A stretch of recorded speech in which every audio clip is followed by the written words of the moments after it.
Try nyo, kung sa inyo po ito mangyari, mga sir. Kung sa inyo po ito mangyari, maraming bata dito. Makakita po ng pulis, nanginginig, sumisigaw sa takot po. Hindi namin alam paano po yan control. Okay lang po kami, nasanay lang from June 10 na ginawa nila yun. Until now, di pa po naka-recover. Kaya na naman po, excessive use of force, that is really absolute abuse of power and authority. Saan pong fairness po dyan? Saan pong fairness natin, ma'am? Ma'am, tao din po kayo, ma'am. Tao din po kayo. Wala ba tayong puso? Wala ba? We respect kung may court order. Okay, may warrant. Well, sinasagot na nga ng lawyer eh. Kasi dumadaan po tayo sa due process. Pero huwag naman po ganito, garapalan. Huwag naman pagbabastos po sa aming compound po na pinakamamahal namin na pagkamalinis. Ito kung turo sa amin, mas maglinis, ayusin kasi banal po ito para sa amin.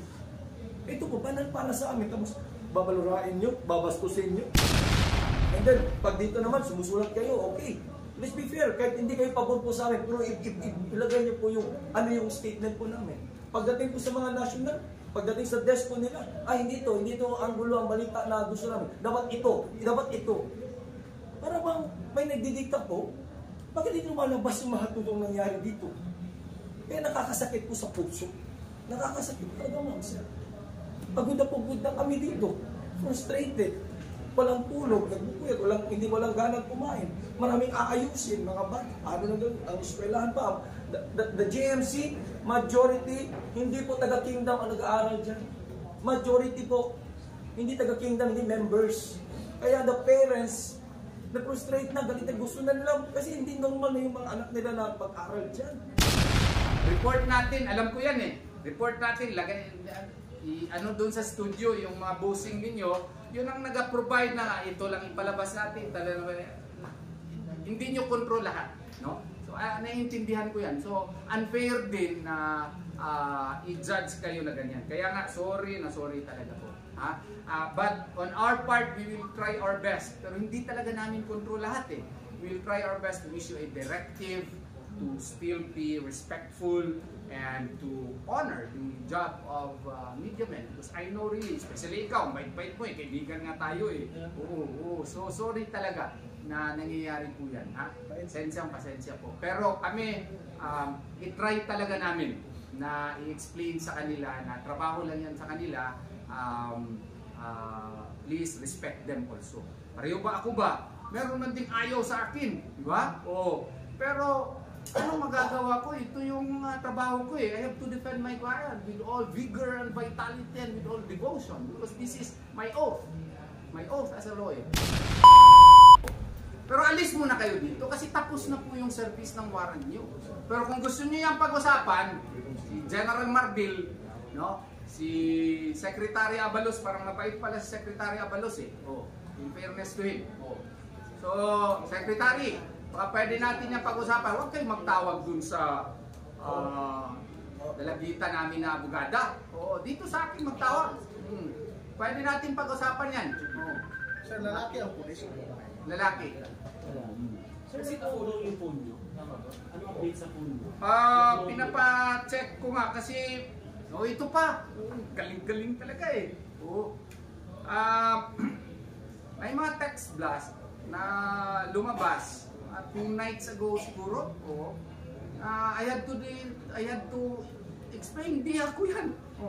Na nagsasabi na ano nga ba yung ito. KOJC followers take arrest. Attorney Israelito Turion. KOJC followers do not negotiate on the basis of a politicized situation. Do not compare things and events. The real situation is based on a warrant of arrest of Apollo Kibuloy et al. No? KOJC followers, do not be pretentious. The oppressor is your pastor Apollo Kibuloy, not anybody else. Your pastor molested your followers. That is the that's tapos wrong apostrophe. The facts, no? Your pastor made a mental conditioning / framing for you to follow and give your body to him. That's, tapos wrong apostrophe, that's the facts, no more, no less. The background of the situation at first, pastor was a plain preacher, and now he has a huge amount of properties and money, a self-declared son of God, Attorney Turion. So, the next blast ito, dami mga members ang nakatanggap no? So, hindi ko naman ginamit yun, no? Hindi naman ako ang nag-text nun. So they really have this capability, no, to perhaps clone your phone and then text para to divide and rule. Wag na tayo wag na yung mga tactic din, mga boss, commander, yung mga tactic na meron kayong isang BOA na siya ang nagbigay sa amin ng information na nandyan talaga si Pastor, sir, hindi na po bibenta sa amin yan. Sa akin, divide and rule tactic yan. Kung pwede, pag-usapan natin ng diretsahan. Yung in good faith ba? Huwag na kayong magawa ng istorya na si minister ganito, siya ang nagsabi sa amin, nabigyan namin siya ng 10 million. Kaya sigurado kami na nandyan si pastor. Nabigyan daw ng 10 million, bakit wala pa rin pera itong minister nito? Tapos, meron naman ito, yung babae na kasama dyan. Yan ang source namin, nandun daw sa may JMC daw, sa likod daw, may bunker daw dyan. Sir, wala na tayo pong ganyan. Kung gusto nyo ng wala talaga si pastor dito. Tapusin natin po ito. Please lang, kung gusto nyo talaga maghanap si pastor dyan sa KOJC Cathedral, no? Pag-usapan natin sa korte, lagyan natin ng mga parameters kasi sacred ground yan. Lagay muna kayo ng mga 10 tao siguro dyan, pero labas muna kayo, no? And then we will have to agree as to how you will conduct your intrusive search, no? Pag-usapan natin kung jackhammerin nyo ba yan, o ano ba yan, anong gagawin nyo. Pero dapat through the instrumentality of a court. Huwag nyo pong gawain na parang kayo na po ang may-ari. Hindi po sa inyo yan. Hindi po sa inyo yan. Pagmamay-ari po yan ng KOJC. Product yan sa dugo, pawis at perwesyo po ng 7 million members ng KOJC. So, pwede natin kung 100% sure talaga kayo na nandyan si pastor, pwede natin pag-usapan. Mag-iwan kayo ng mga 10 tao dyan na i-cordon ninyo. Hindi naman siguro kailangan ng 1,000 people dyan. 10 tao, cordon nyo in the meantime. Usap tayo sa korte kung anong gawain para ang korte ang magawa ng parameters. Kung anong gawain ninyo. Okay kami dyan na proposal. Yes. Clarification, yung cathedral pala hindi pa na-search? Ilang beses na nila yan na-search? Ilang beses na po. Day 1 pa lang. Yung cathedral kasi namin, ma'am, the whole 30 hectares po ito, yung cathedral namin especially, sagrado po yan para sa amin. Kagaya sa atin po, iba po yung religion natin, paniniwala, yung mga simbahan, sagrado po yan. Hindi na po kami nakakasimba Sunday. Nagdi-devotional po kami dyan every 3 hours po. Yun po ang weapon namin. Wala kaming baril dito. Wala kaming mga armas dito, paputok, droga, kung ano mga pinag-iisipan nila. Wala po kami ginagawa. Basta naglilingkod po kami sa Diyos dito. Kahit na iba-iba yung konting respeto lang po. Konting respeto lang po, ma'am. Miruin mo papasukin mo dito 3,000, 4,000 mga polis na. Natutulog po yung mga babae dyan sa JMC po, sa basement po. Pinapaalis, alas 10, alas 11 ng gabi kasi magsiserve sila. Natutulog na lang po yung mga kasi walang po kami halos tulog hanggang ngayon po. Kasi nandyan po sila lahat. Ito po mga punting respeto lang po. May eskwelahan po kami. Wala pong pasok. Paano kung makapasok? Nandyan yung mga polis nakabantay. May armado pa ng mga baril. Community po ito, ma'am. Marami po nakatira dito. Matanda, bata. Kami po. Dito na po ako lumaki. 7 years old, nandito na po ako. Now, I am 40 years old po. Yung mga pagbibintang po ninyo sa ministry po nito, I don't blame you. You don't know, pastor. Hindi nyo alam paano kami inalagaan dito. Kung alam namin may pagbumulis na dito, ako mismo, umalis na po ako. Tagal ng panahon. But why we defend? Because this is our home. Tinuruan kami ng kabutihan po dito. Ni isa po na kasama, wala pong tinuro sa amin dito mga mga sir. For 40 years po nakatira po kami dito. Itong pupong na ito. For the past administration, wala pong ganito nangyari. Ngayon lang po. Gusto lang kami itong lugar po namin. Gusto lang. Kasi itong ginagawa, hindi na po ito search warrant o warrant arrest. This is invasion po. Invasion. Gusto lang kami lahat po na nandito ng pagmamayari po ng kingdom. Not even a single property named under Pastor Apollo Sigib. This is under Kingdom of Jesus Christ. Kaya kami lahat dito, taga Kingdom of Jesus Christ, member ka man, full-time worker. Nandito kami to defend for our place. Bahay po ninyo, ma'am. Sige po. Sir, bahay po ninyo, sir. Magsiserve po ng warrant, hindi na alis, nandyan na. Ito ma'am, kahit saan sila dumudura. Hindi kami dumudura dito, may rules, house rules po kami. Kasi sagrado, holy po ito, banal po ito sa amin. Kahit saan po umiihi, may naninigarilyo pa po. May nagtatanggal po ng damit nila, parang bahay na nila. Binastos po ninyo yung lugar namin. Pinapasok po namin kasi sabi nyo, ayaw yung gulo, you are just followers. Okay, sir. Habang negotiation tayo dyan, you are giving us 30 minutes po, General Torre. How come po, pumasok kayo, giniba nyo po yung mura namin sa likod and we can provide the videos. Nagtirgas po kayo. Yun po sa dahilan, bakit namatay yung kasamahan namin? And you are, minaliit nyo po, namatay dahil sa over-fatigue daw po. Ganun po, namatayan kami ma'am, namatayan po kami. Marami pong nakulas, marami po ang nagkasakit, marami po, Diyos ko. Bakit hindi nyo inalaw na papasok yung request namin ng 911 na from City Government Davao? Kasi yung itong katira, ginawa namin lahat ng pasyente namin dyan po namin in-stack na. Kailangan ko siyang dalhin sa ospital. Anong ginawa po ninyo? You just let the doctors bumaba doon sa bus, pinalakad nyo po papunta sa katedral. Ganun na ba kayo kagarampanan? Wala ba? Hindi nakikinig ng katwiran. Hindi po nakikinig, ma'am. And sinabi na, hindi kami nakikinig sa baliktad po na. Tori, you are a great deceiver. Nakikinig kami, sinungaling po kayo. Tao po kami kausap. Tao po kami man kausap. Kasi sumusunod po kami sa batas. Siya po ang hindi sumusunod sa batas. May court of order na po. Bakit hindi po kayo aalis? We are demanding you to get out of our property po. Bahay po namin ito. Bahay po namin ito, ma'am. Dito kami nakatira. We will not give in at give up na, sige, bahala. Hindi po. Hindi po ganun. Try nyo, kung sa inyo po ito mangyari, mga sir. Kung sa inyo po ito mangyari, marami pong bata dito. Makakita po ng pulis, nanginginig, sumisigaw sa takot po. Hindi namin alam paano po yan po. Okay lang po kami, nasanay kami from June 10 na ginawa nila yun. Until now, di pa po naka-recover. Eh na naman po, excessive use of force, that is really absolute abuse of power and authority po. Lahat po na ginawa nila dito, saksi po kaya nyo? Kahit saan na sila natutulog lahat, nagkalat po na, lugar po namin ito, ma'am. Amin po to. Blood, sweat, and tears po, pinundan po namin dito. And you have the guts and the audacity na ibuli kami, na insultuhin po kami dito. We never force you to believe the kingdom doctrine kung anong tinuro ni Pastor. Hindi po kami namimili. Kung ayaw maniwala, go ahead. But this is not about religion anymore. This is about human rights. And then the President issued na maximum tolerance, walang inapakan na human rights. Mga buta ko po ba, President? Binuto po namin kayo. Sinuportahan po namin kayo. Bulag po ba kayo? Bingi po ba kayo? Saan nangyayari po sa grounds?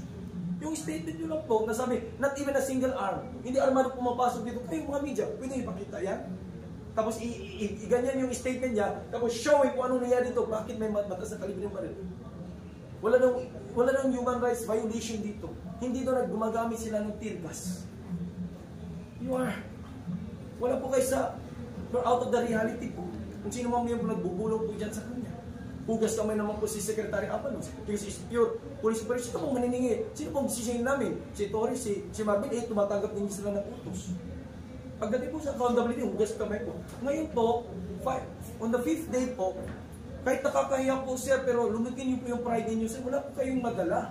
Umalis na po kayo sir. Pinagbigyan na po kayo. Ay huwag niyo pong i-twist po ang mabalita, ma'am sir. Pagkabatiran natin sa media, huwag niyo pong i-twist. Biktima po kami dito. Hindi po kami nagpapabiktima. Hindi po kami nagpapabiktima. Biktima po kami dito. Wala po kami kalaban-laban sa polis. Paano namin labanan mga polis, ma'am? 3,000, 4,000. Wala nga kami pa rin. Kita nyo, nanalangin lang kami dyan. That is only our weapon. Humingi sa Ama ng kalakasan. And they thought na kami, mawikin yung faith namin, kaya nagpapalabas sila ng mga ganyan na mga negotiation. Bumbahan dito, ganito dito, paulanan kayo, hindi na kayo makakapasok, gugutumin kayo. Nagdali yan sa kanila, ma'am. Para kami magka-watak-watak po. The kingdom even stronger po on our faith, on our ground, because we will really stand our ground po. Kasi alam namin, ma'am, wala kaming ginawang masama. Alam namin, wala kaming ginagawang masama. Kaya tatiwan po namin yan. Handa nga kami magpakamatay na sa lugar po na ito.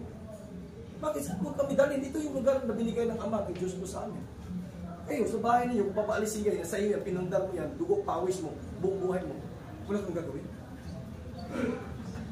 Ito ma'am, sentimento po namin ito. Nasasaktan po kami. Tapos parang walang nakikinig po sa amin. The full force of government po ma'am, in-implement lahat po. Ito naman, DILG, DSWD, may human trafficking naman. Yung sinabi ng human trafficking, bumalik dito, yung nanay. Kasama namin, nabigla siya. Bakit? Ay, nag-usap naman kami doon. Tapos nilagay ako sa kabilang doon. Nagpe-press conference doon. Hindi ko alam. Nagano ko lang. Human trafficking na pala. Ano yan? Ano yung garbalan? Kasi hindi nyo makuha yung gusto ninyo. Dadaanin nyo kami sa illegal. Tapos sasabihin nyo, kami ay illegal. Kami ang hindi sumusunod sa batas. Let's be fair po. Let's be fair. Kasama sa media. Please. Kasi minsan madidisappoint, ma-frustrate ka. Kaya hindi mo masisisi yung ibang mga kingdom members. Kahit hindi kingdom members, kahit yung mga nakasaksi, nakikita ng anong pangyayari. Magbubulyawan kasi siya. Mga bias kayo. Gaganto kasi.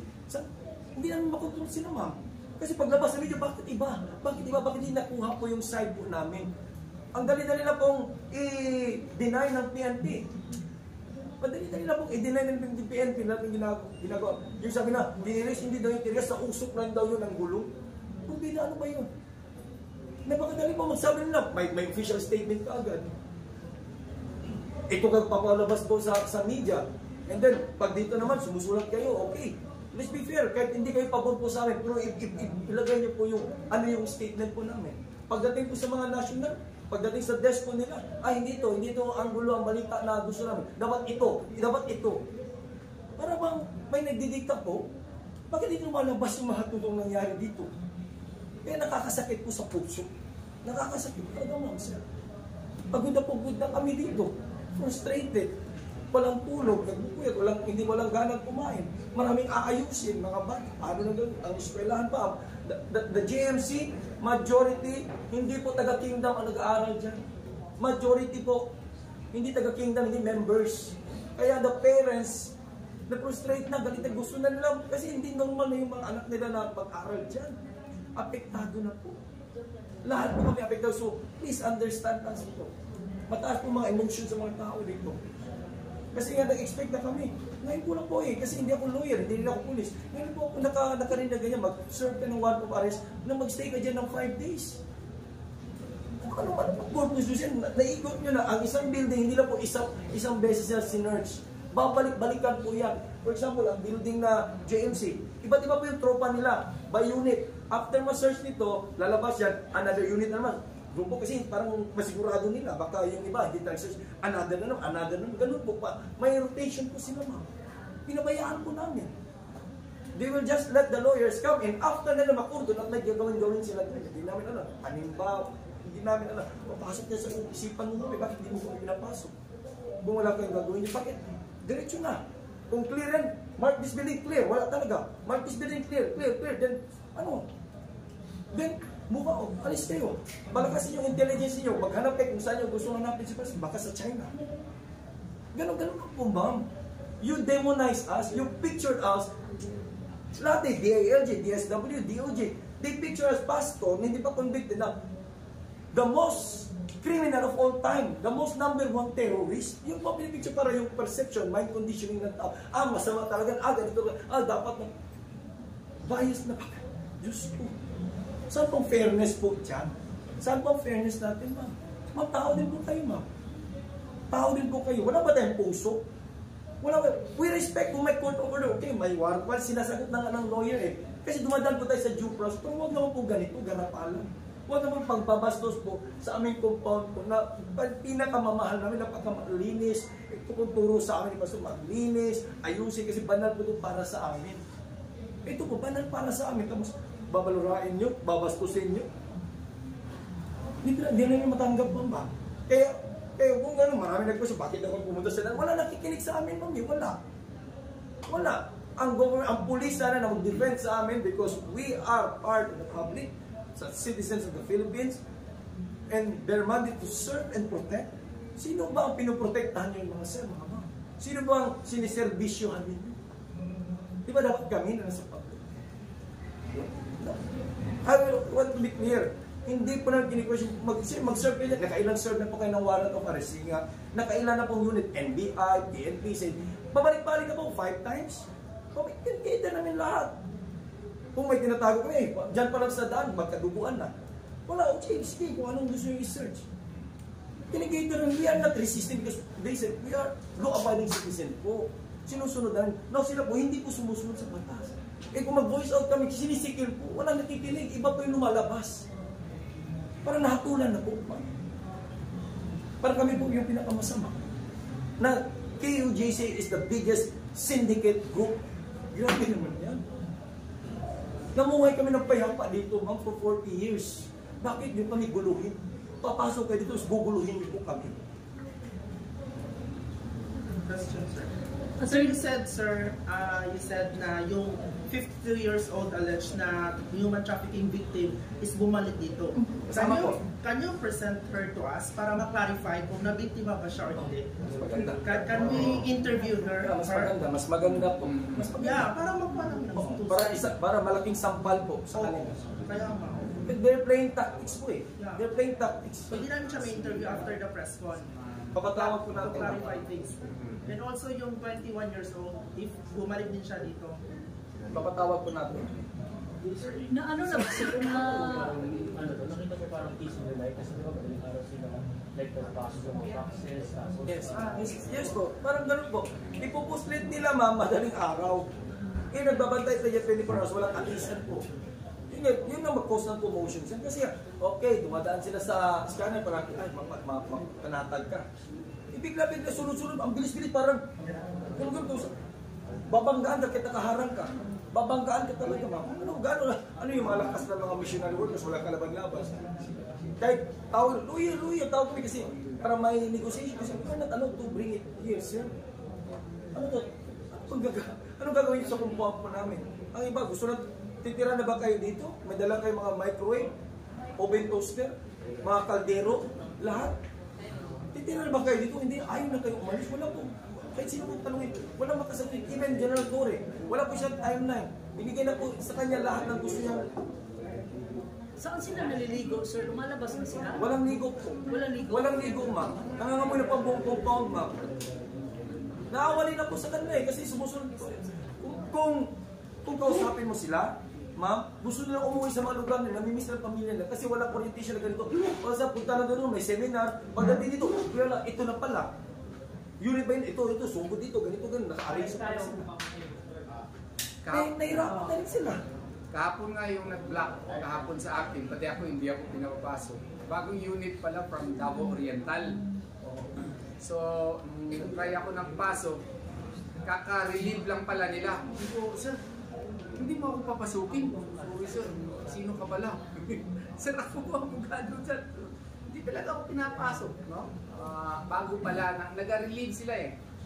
May mga police na from other regions, 100 dito, 100 dito. May mga coast guard nga daw eh. Tapos, I think yesterday, allegedly kasi kulang sila ng tao, taga-Isminkom daw at ang pinakadala. I don't know if that is true, subject to your verification. No? Kumukuha, for example, barn. Yung barn nakakontribute na dito, mga 200 ata. So, 200, itong region na ito, 400, mga ganun ba? Oo, so, pati Calabarzon, so, pinadala na dito. No? So, imagine the cost of the government, no? Yung plane ticket lang. So, grabe. Any other questions po?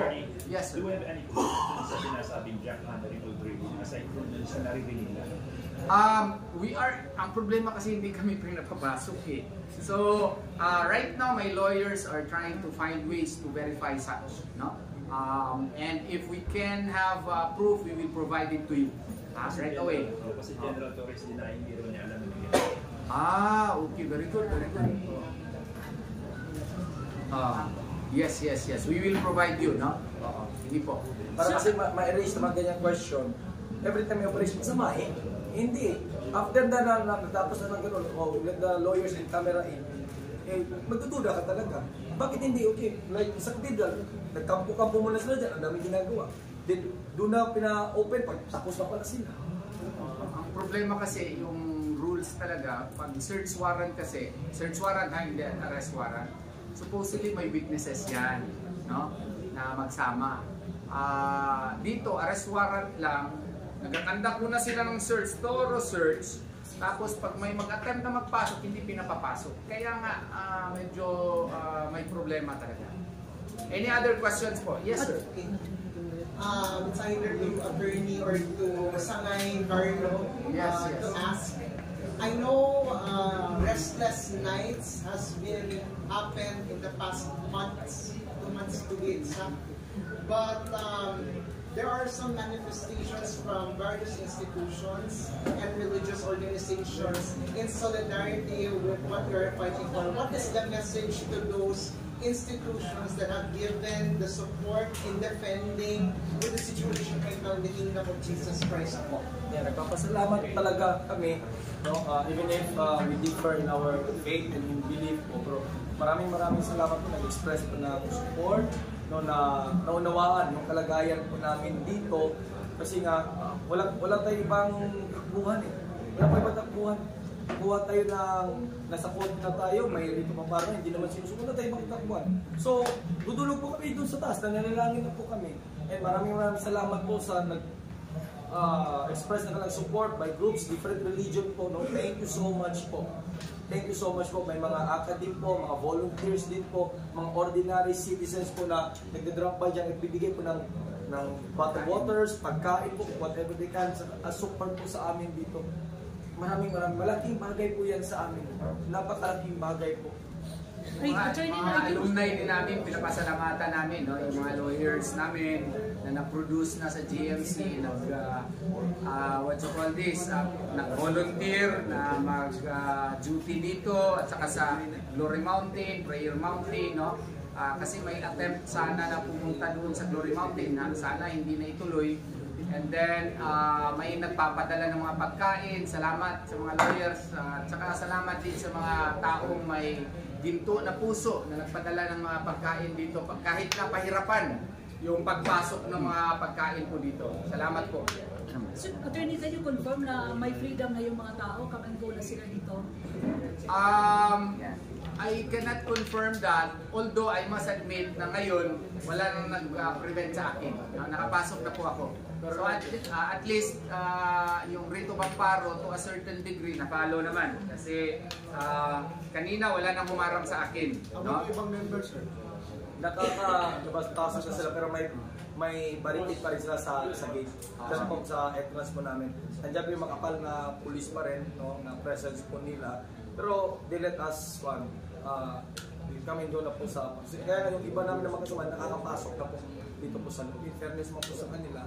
Pero ang pagkaintindi ko po niyan sa Rito Bamparo, alis talaga sa lahat. Stop na nakatulog din sila dito, sir? Yung mga members. Natutulog na dito sila? Opo. At least kahit papano meron pa rin good yung Rito temporary protection order kasi nakakapasok na kami, no? Kanina hindi na humarang sa akin, unlike yesterday, even after the service of Rito Bamparo, ako nga hindi ako nakapasok. Kita niyo naman siguro, nandun naman siguro kayo kahapon, no? Hindi ako nakakapasok. So any other questions po? Okay na tayo? Good. What are the basis of the KOJC na yung mga media is biased? And can they cite an example kung saan naging bias ang media? Especially... ganito lang po, no, I already issued an apology, no? Doon sa mga members po na nabasto siguro, no? Sorry talaga kasi yung ibang membro po ng KOJC hindi na nila prevent yung kanilang damdamin nung pagkakita nila sa news, iba yung angling ng report. No? I was once a journalist also. You can always provide a good angling or a bad angling to the news. No? Perhaps a very good example was what happened to me when I was interviewed by Cano Lini Castro. No? Ang daming tumatawag sa akin, grabe, nakaka-stress yung tawag talaga ng mga media, no? All over the Philippines, pero I'm doing my best to respond, even if mahirap talaga sa schedule ko. Pinagbigyan ko si Canoli, pero you all know, kayo na mag-decide anong nangyari dun sa interview namin.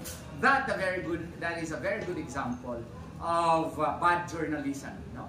Because I think we know that as a journalist, you are there to elicit truth, not to put out your opinion on the matter. Yun lang sa akin. Ang nangyari kasi sa akin doon na parang ininsulto na ako, ininsulto na si Pastor. Yun ang feeling ko, ha. So kaya siguro kung ako nga na medyo naibahan ako, no? Abogado na ako, di na ako ng law school. Naibahan nga ako, how much po yung mga ordinaryong tao. So I hope you understand also that their feeling may also have a grain of truth. No? I mean, there may be some basis into it.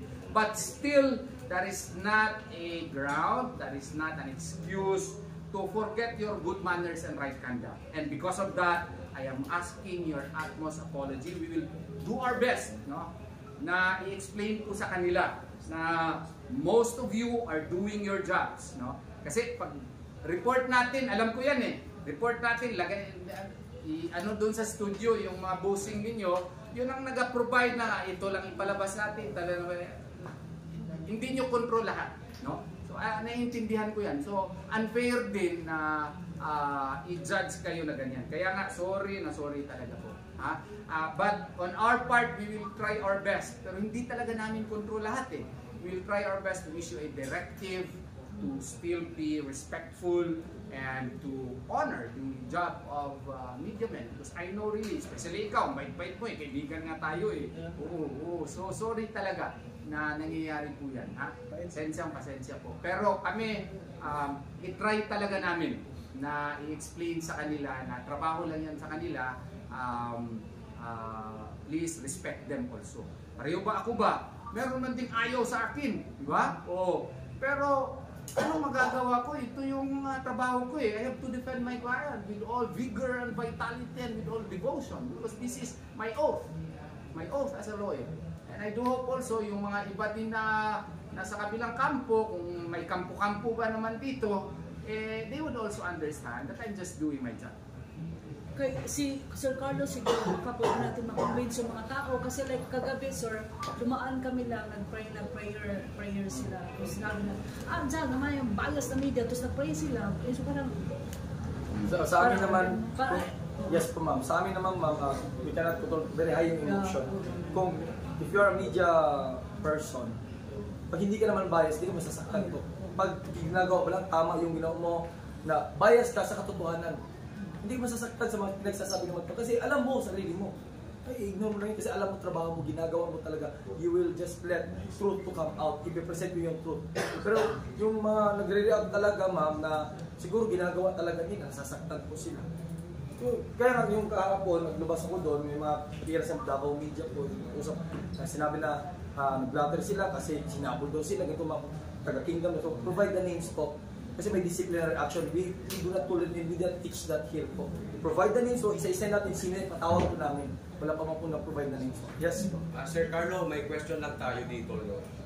Pag nag-report ba sila ng patungkol dito sa loob, na nangyari sa loob, meron bang, bago nila i-report, may kumontak po sa inyo na para makuha naman yung side ng KOJC o yung side ng nila Torre ang nakukuha? Yeah, wala po on our side.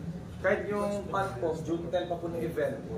June 10 event or even ito po na event na nangyari noong August 24. Yung pabalik-balik po na kinuha niya sa bakit ang takbo ng news that ang matagal na yung paggawa nila ng search dito o warrant kasi nagre-resist doon. So yung sobrang logic dyan. Kung nag-resist kami, hindi namin kayo pinapasok.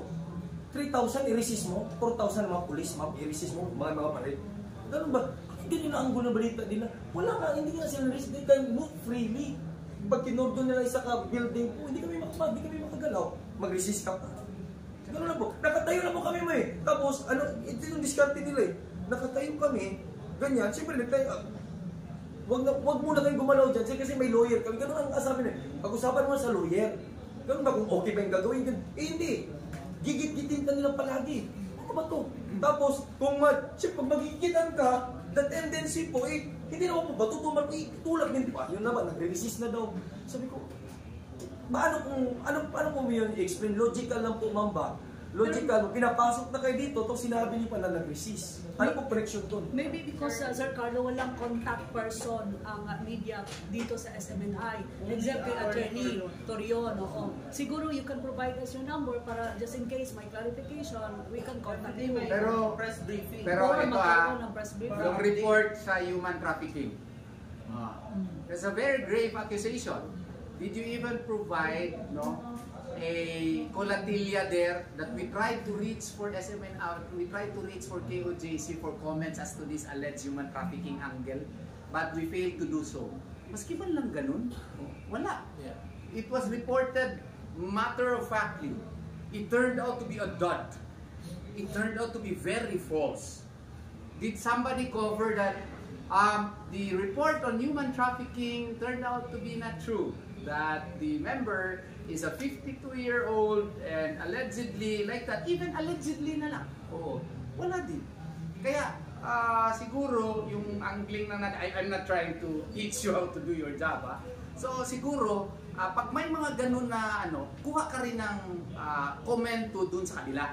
Oo. Kaya para you can present the news fairly and objectively. Kaya it is incumbent upon you, it's within your code of ethics to, before you put out the news, you have to exert effort to get the other side. Okay? That's your duty and your responsibility as a journalist. Because if you only report that side, members ng human trafficking, the end na, unfair yun.